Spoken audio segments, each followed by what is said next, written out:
يا أيها الذين آمنوا اتقوا الله وقولوا قولا سديدا يصلح لكم أعمالكم ويغفر لكم ذنوبكم ومن يطع الله ورسوله فقد فاز فوزا عظيما أما بعد فإن أصدق الحديث كتاب الله وخير الهدي هدي محمد صلى الله عليه وسلم وشر الأمور محدثاتها وكل محدثة بدعة وكل بدعة ضلالة وكل ضلالة في النار. Ma'asyiral muslimin jamaah subuh rahimakumullah. Puji dan syukur kita panjatkan kehadirat Allah Subhanahu wa taala yang atas rahmat, taufik serta hidayahnya kita masih diberikan nikmatul iman wal Islam. Semoga Allah Subhanahu wa taala senantiasa membimbing kita ke jalan yang lurus, yaitu jalan Shiratal Mustaqim.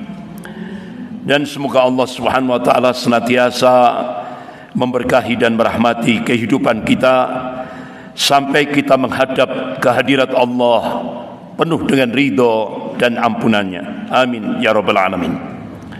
Salawat serta salam semoga tetap tercurahkan pada Rasulullah sallallahu alaihi wasallam beserta keluarga, para sahabat dan pengikutnya yang senantiasa istiqamah dalam memperjuangkan syariahnya, dalam menegakkan sunnah-sunnahnya sebagaimana pemahaman para salafus saleh. Bapak-bapak, ibu-ibu yang dimuliakan Allah, Rasulullah sallallahu alaihi wasallam mengabarkan kepada umatnya, qala Rasulullah sallallahu alaihi wasallam, wa innal iman idza waqa'atil fitan bisyam. Rawahu Muslim. Rasulullah mengabarkan sesungguhnya al-iman di tengah-tengah berkecamuknya fitnah-fitnah akhir zaman, Rasulullah mengabarkan yaitu di bilad Syam. Jadi barometer iman di akhir zaman yaitu bumi Syam. Jadi bilad Syam ini pusat negeri Islam di akhir zaman, bukan di Mekah, bukan di Madinah. Allah Subhanahu wa taala mentakdirkan negeri Islam di akhir zaman yaitu di bilad Syam. Ini yang dikabarkan oleh Allah dan Rasulnya. Allah Subhanahu wa taala menegaskan dalam surah An-Najm ayat 3 sampai 4. A'udzubillahi minasyaitonir rajim. Wa may yantiqu 'anil hawa in huwa illa wahyun yuha. Jadi apa yang disampaikan oleh Rasulnya itu bukan ahwa, bukan hawa nafsu. Apa yang disampaikan oleh Rasulullah sallallahu alaihi wasallam itu wahyu yang diwahyukan oleh Allah kepada Rasulnya. Pasti terjadi, tidak bisa tidak. Ma'asyiral muslimin rahimakumullah. Oleh karena itu ketika kita mendapatkan kabar dari Rasulullah sallallahu alaihi wasallam, sikap yang harus kita tunjukkan yaitu tasdiquhu fima akhbara. Kita harus membenarkan apa yang dikabarkan oleh Rasulullah sallallahu alaihi wasallam. Karena apa? Itu wahyu yang diwahyukan oleh Allah kepada Rasulnya. Pasti terjadi, tidak bisa tidak. Ma'asyiral muslimin jamaah subuh rahimakumullah. Rasulullah sallallahu alaihi wasallam ketika beliau di Isra dan Mi'rajkan oleh Allah Subhanahu wa taala dari Masjidil Haram ke Masjidil Aqsa, dari Masjidil Aqsa ke Sidratul Muntaha, sebagaimana Allah ingatkan dalam surah Al-Isra ayat 1. A'udzubillahi minasyaitonir rajim. Subhanalladzi asra bi 'abdihi lailan minal masjidil haram ilal masjidil aqsa alladzi barakna haulahu linuriyahu min ayatina innahu was-sami'ul basir. Maha suci Allah yang telah memperjalankan hambanya yaitu Rasulullah sallallahu alaihi wasallam pada malam hari dari Masjidil Haram ke Masjidil Aqsa yang telah kami berkahi sekelilingnya agar kami perlihatkan kepadanya sebagian tanda-tanda kebesaran kami, kata Allah. Sesungguhnya Allah maha mendengar lagi maha melihat. Ini merupakan tanda-tanda bagaimana bilad Syam menjadi negeri Islam di akhir zaman. Bilad Syam merupakan kiblat pertama kali kaum muslimin, yaitu Masjidil Aqsa. Pertanyaan kita, bilad Syam yang mana? Nah, ini. Karena sejak perjanjian Sykes-Picot antara Inggris dan Prancis, yaitu bagi-bagi daerah jajahan, Inggris menjajah Yordan, Palestina, Prancis menjajah Suriah atau Syria dan Lebanon. Akhirnya 1917 muncullah deklarasi Balfour. Inggris memberikan sebagian tanah milik kaum muslimin Palestina kepada bangsa Yahudi.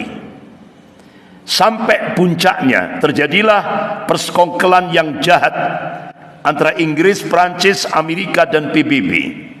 Akhirnya dilaunching negara Israel di atas tanah rampasan milik umat Islam, yaitu tahun 1948 sampai hari ini. Jadi Israel itu adalah negara yang berdiri di atas tanah rampasan milik kaum muslimin. Tapi ada masanya, the end of Zionism Empire. Ada masanya, tamatnya, yaitu Imperium Zionis Yahudi. Ada masanya. Jadi sekarang ini benar-benar apa istilahnya, istidrat, Pak. Dilulu. Nah itu. Kalau bahasa Jawa dilulu. Tapi ada masanya. Rasulullah menegaskan, qala Rasulullah sallallahu alaihi wasallam, la taqumus saah hatta tuqatil muslimun al-yahud. Tidak akan terjadi kiamat hingga kaum muslimin memerangi Yahudi. Sampai-sampai kata Rasulullah, di mana batu di belakangnya ada orang Yahudi, biidnillah, atas izin Allah, batu itu nanti bisa berbicara dan memanggil, ya Muslim, ya Abdullah, wahai kaum muslimin, wahai hamba Allah, di belakangku ada orang Yahudi, faqtulhu, bunuhlah. Artinya apa? Inilah yaumul ghadab, hari kemurkaan Allah pada bangsa Yahudi, akan dihancurkan sehancur-hancurnya. Inilah yang dikabarkan oleh Allah dan Rasulnya, dan itu pasti terjadi. Lanjutan hadis itu, kecuali pohon gharqad. Nah, karena itu tempat berlindungnya orang Yahudi. Nah, Masya Allah, orang-orang Yahudi sekarang ini hadis ini dipercaya. Makanya sekarang di Israel sibuk nanam pohon gharqad, jutaan pohon gharqad. Jadi dia percaya pada hadis ini akan terjadi kehancuran bagi bangsa Yahudi. Nah, itu. Ada masanya, the end of Zionism Empire itu. Jadi ada masanya, tamatnya Imperium Zionis Yahudi. Masyaallah muslimin, jamaah subuh rahimakumullah. Mungkin bapak-bapak, ibu-ibu yang dimuliakan Allah, ketika kita berbicara al-Yahud, Yahudi, kita sorotan kita ke Israel. Nah, itu. Padahal Israel artinya bangsa Yahudi masuk ke Palestina itu 1917. Sementara bangsa Yahudi masuk ke Indonesia 1600 Masehi, 1602 Masehi, membonceng VOC. Nah, itu. Sehingga benar-benar, kenapa kok Indonesia dijadikan sasaran, artinya dijadikan tempat awal pergerakan Zionisme Yahudi internasional? Karena Indonesia ini menurut pakar-pakar arkeolog itu Atlantis yang hilang, surga dunia. Indonesia ini surga dunia. Nah, itu.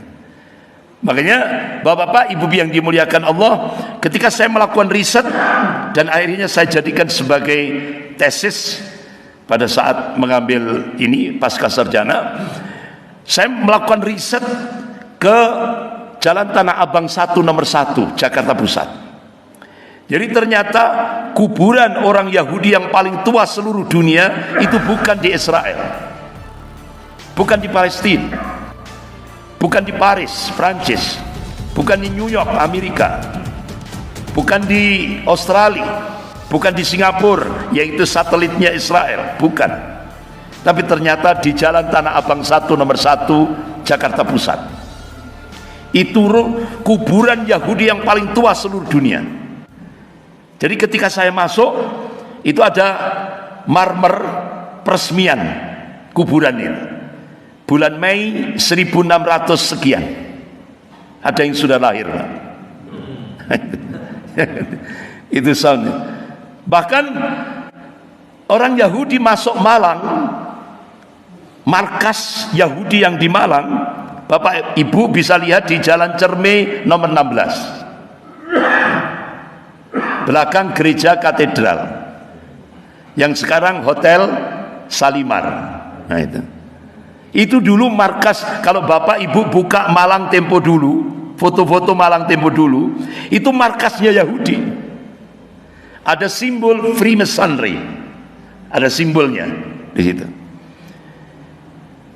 Diresmikan tahun 1935 di Jalan Cerme nomor 16. Nah sekarang tempat ibadahnya orang Yahudi di mana? Itu di depan Bank BTN, Jalan ADR Mas Suryani. Yang kalau lurus itu pasar besar. Sebelum perempatan itu, kanan jalan. Ada pertokoan elektronik. Nah itu tempat ibadahnya orang Yahudi di Malang ini. Makanya orang-orang Malang itu kalau ditanya, "Jeng mau kemana?" Ke belakang loji. Nah itu persis di depan Bank BTN. Bahkan lembaga pendidikan Yahudi di Malang itu berdiri tahun 1900. Berdiri lagi tahun 1900 sekian. Jadi luar biasa. Bahkan kuburan orang Yahudi yang paling tua di Malang itu ada di sebelah SPBU Sukun, yaitu kuburan Kristiani. Di situ ada kuburan orang Yahudi. Nah itu. Jadi benar-benar paling tua ini. Bahkan organisasinya yang paling tua seluruh dunia itu Freemasonry, Zionis Yahudi. Nah Rasulullah SAW mengabarkan nanti ketika Allah munculkan Al-Masih Dajjal di kota Isfahan, kalau dalam kitab Sahih Muslim itu Asbahan, kalau kita buka Google Map itu di kota Isfahan, Iran. Itu di belakangnya ada 70.000 orang Yahudi. Mereka memakai atoyalisah, kata Rasulullah, jubah kebanggaan. Nah kira-kira tanda-tanda itu sudah muncul apa enggak? Sudah. Ada sebuah buku yang ditulis oleh Duta Besar Amerika untuk Iran, judulnya Mission to Iran. Ternyata di kota Isfahan, Iran itu sekarang sudah ada kurang lebih 80.000 orang Yahudi. Mereka di sana ada tempat ibadahnya, sinagog itu banyak, dilindungi oleh Iran. Nah ini karena memang yang menciptakan Syiah Iran adalah tokoh Yahudi Abdullah bin Sabah. Nah ini. Jadi bapak-bapak, ibu yang dimuliakan Allah, Rasulullah mengabarkan Yahudi. Memang kalau kita lihat Al-Masih Dajjal ini masih belum muncul aslinya, tapi sistem Dajjal itu sudah meluas di mana-mana sampai masuk ke rumah tangga kita. Hanya kita saja yang tidak sadar. Jadi sistem Dajjal itu sudah meluas di seluruh dunia, termasuk di Indonesia, termasuk di Malang, masuk rumah tangga kita. Nah itu pembahasan lain waktu, mungkin bulan depan. Pembahasan bulan depan, insya Allah. Nah itu. Nah sekarang kita fokus pada al-iman di tengah fitnah akhir zaman. Bapak-bapak, ibu yang dimuliakan Allah. Jadi pertanyaan kita, Rasulullah kan mengabarkan Qala Rasulullah sallallahu alaihi wasallam, wa innal iman idza waqa'atil fitan bisyam. Jadi al-iman, sesungguhnya al-iman itu, kata Rasulullah, ketika berkecamuknya fitnah-fitnah akhir zaman seperti yang kita saksikan sekarang ini, itu barometernya ada di biladi Syam, bumi Syam. Nah, tadi kan sudah saya sampaikan, pada masa Rasulullah bumi Syam jadi satu. Tapi ketika tahun 1916 negeri Syam dijajah, dipecah jadi 4 negara: Yordan, Palestina, Suriah, Lebanon. Nah, sekarang pertanyaan kita, ya kan, mana yang dimaksud oleh Rasulullah tentang biladi Syam yang mana? Rasulullah mengabarkan, qala Rasulullah sallallahu alaihi wasallam, bi Baitil Maqdis wa aqna fi Baitil Maqdis. Ini hadis sahih rawahu Ahmad. Jadi Rasulullah mengabarkan barometer iman itu di Baitul Maqdis, Palestina. Ini bukan di Mekah, bukan di Madinah. Jadi barometer iman di akhir zaman Allah takdirkan di Palestina. Nah, sekarang pertanyaannya, bagaimana realitas di lapangan? Nah, bapak-bapak, ibu-ibu yang dimuliakan Allah, ketika saya masuk Yordan, saya masuk ke desa-desanya, saya masuk ke kota, saya masuk ke pasar, tidak ada tanda-tanda yang dikabarkan oleh Rasulullah tentang karakter At-Taifah Al-Mansurah itu. Tidak ada.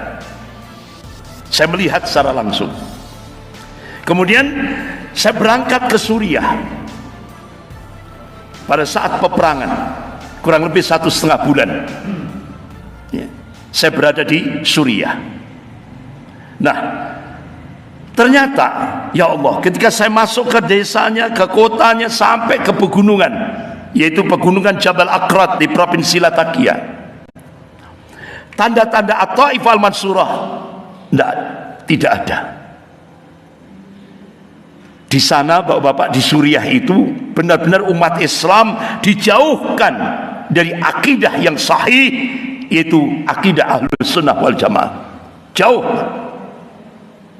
Karena Suriah waktu dipimpin oleh Hafidh Asad, umat Islam dijauhkan dari akidah yang sahih. Kan Hafidh Asad itu penganut Syiah Nusairiyah, bapaknya Bashar Asad.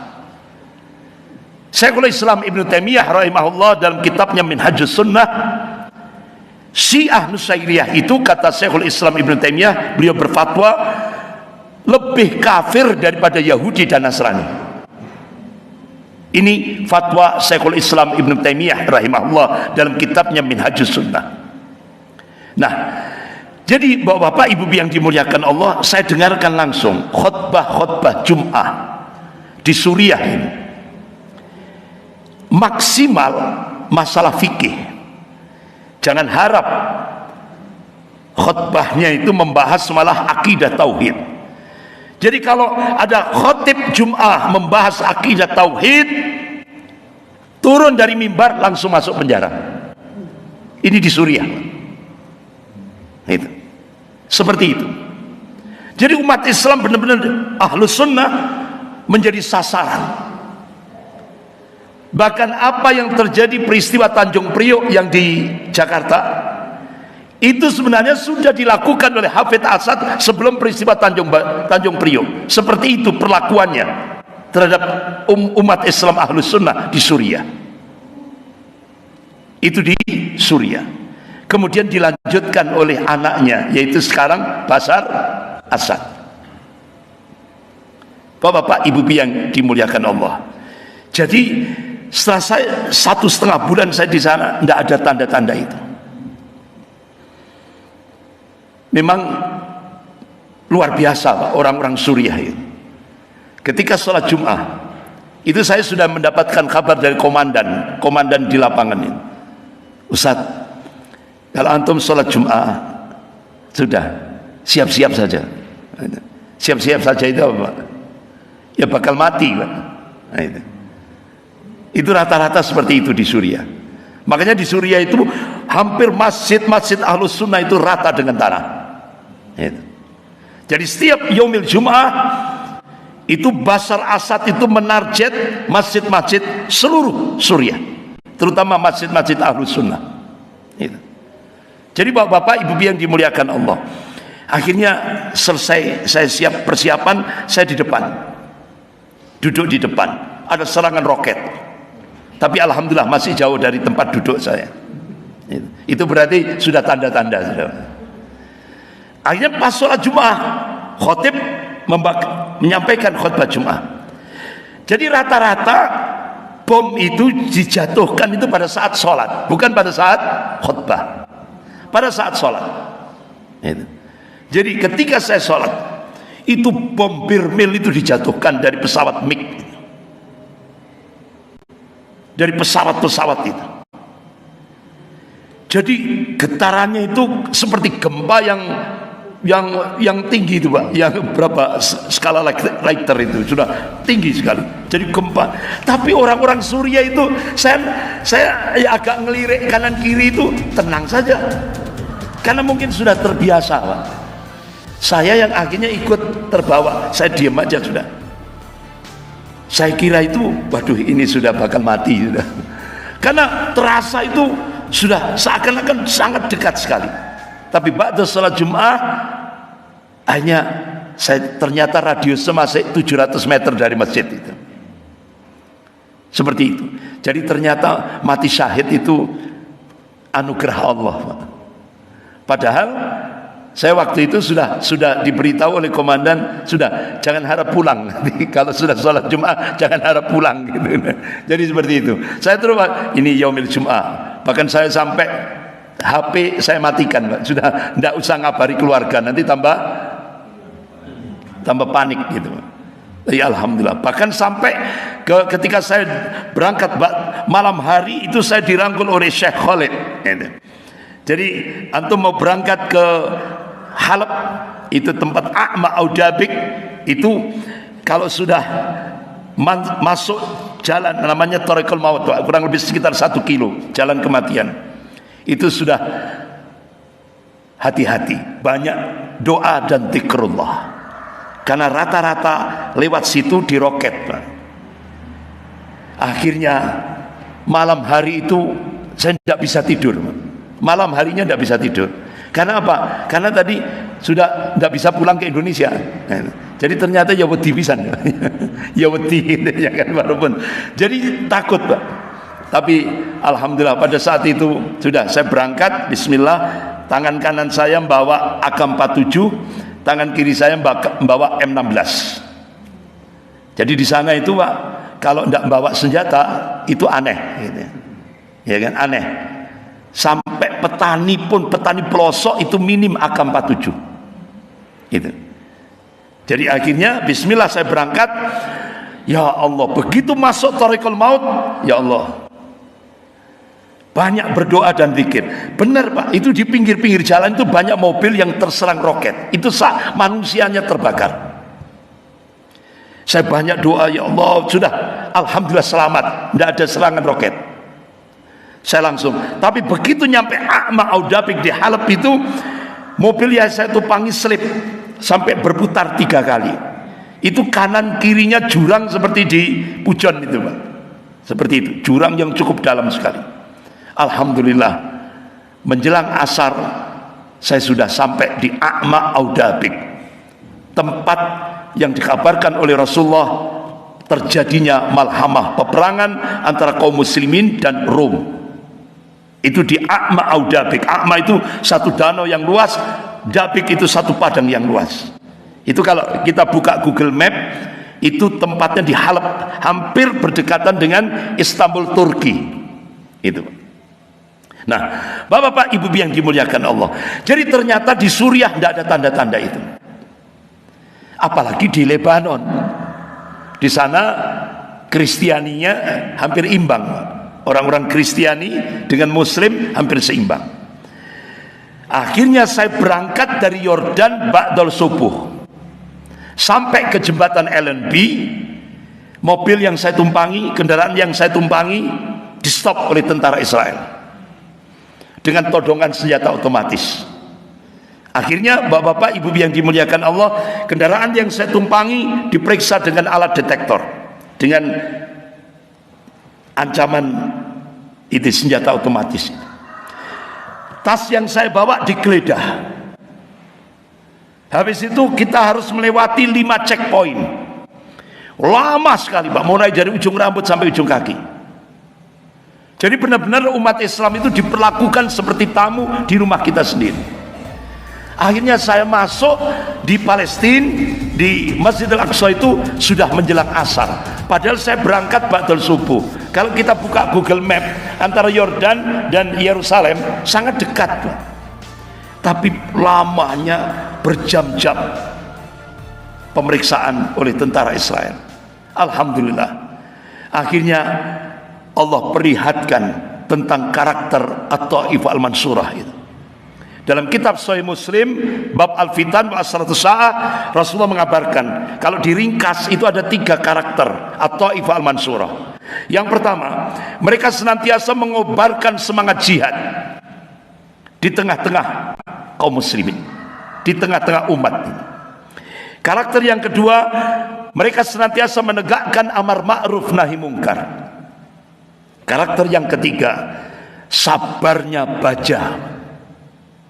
Karena apa? Tantangannya berat, ya kan? Rintangannya berat, rintangannya banyak, musuhnya juga banyak. Terutama kalau di sana yaitu Israel. Ya. Masya Allah, ternyata bapak-bapak ibu yang dimuliakan Allah, rata-rata di Palestina itu, terutama di kawasan markasnya Harakatul Muqawamah Al-Islamiyah, yang mereka punya sayap militer Brigade Al-Qassam, itu ya Allah rata-rata minim hafal 20 juz Al-Quran dan hafal hadis. Itu rata-rata. Mayoritas itu hafal 30 juz Al-Quran dan hafal hadis. Dari sinilah akhirnya saya tambah yakin apa yang dikabarkan oleh Rasulullah bi Baitul Maqdis wa aqna bi Baitul Maqdis itu nyata di lapangan. Jadi rata-rata mereka hafal 30 juz Al-Quran dan hafal hadis. Bapak-bapak, ibu-ibu yang dimuliakan Allah. Jadi akhirnya semakin yakin kita. Jadi apa yang dikabarkan oleh Rasulullah dengan apa yang terjadi di lapangan, realitas di lapangan nyata. Jadi At-Taif Al-Mansurah yang dikabarkan oleh Rasulullah yaitu di Palestina. Bapak-bapak, ibu-ibu yang dimuliakan Allah. Tapi yang menjadi pertanyaan saya, bapak-bapak, ibu-ibu, ketika di lapangan, kenapa bendera merah putih ada di atas, bendera Palestina ada di bawah? Ini yang jadi pertanyaan. Masya Allah, ternyata ulama-ulama di Palestina itu meyakini ketika Syekh Dr. Abu Bakar Al-Awabidah, itu beliau ini adalah tangan kanannya Syekh Ahmad Yasin rahimahullah. Beliau adalah tokoh harismatik di Palestina, ya. Jadi Syekh Dr. Abu Bakar Al-Awabidah ini beliau mengkaji satu hadis rawahu Abu Dawud. Qala Rasulullah sallallahu alaihi wasallam, "Innallaha yab'atsu li hadil ummah ala ra'si kulli mi'atin sanatin may yujaddidu laha dinaha." Rawahu Abu Dawud. Jadi sesungguhnya Allah, ya, akan memunculkan di tengah-tengah umat Rasulullah ini dalam setiap penghujung 100 tahun itu seorang al-mujaddid, pembaharu dalam agama ini. Nah, Imam Ahmad bin Hanbal rahimahullah, beliau mencari hadis-hadis yang sahih dalam kutubus sittah. Masya Allah, beliau temukan hadis-hadis sahih itu, beliau kaji secara dalam, beliau teliti, akhirnya beliau mengambil satu khulasah, kesimpulan. Mujaddid yang pertama yaitu Khalifah Umar bin Abdul Aziz rahimahullah, cucunya Khalifah Umar bin Khattab radhiyallahu anhu. 100 tahun lagi, kata Imam Ahmad bin Hanbal rahimahullah, mujaddid yang kedua itu gurunya beliau, yaitu Imam Syafi'i rahimahullah. 100 tahun lagi beliau memberikan statement wallahu a'lam, hanya Allah yang tahu.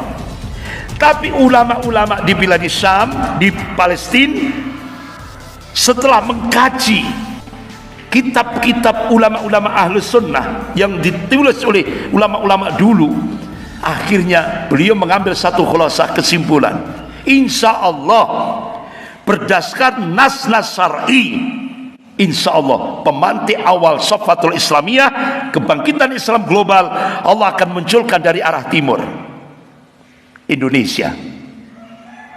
Ini yang diyakini oleh ulama-ulama Palestina. Makanya kenapa bendera merah putih ada di atas, bendera Palestina ada di bawah. Bahkan sebelum saya pulang ke Indonesia, saya transit ke Turki. Ya Allah, ternyata mayoritas lembaga pendidikan Islam di Turki itu mata pelajaran eskulnya bahasa Indonesia. Wah, kenapa? Ternyata ulama-ulama di Turki meyakini insya Allah pemantik awal Safatul Islamiyah, kebangkitan Islam global, Allah akan munculkan dari Indonesia. Makanya orang-orang Indonesia kalau ke Turki, Pak, dihormati sekali, Pak. Itu yang diyakini. Puncaknya di mana? Baitul Maqdis.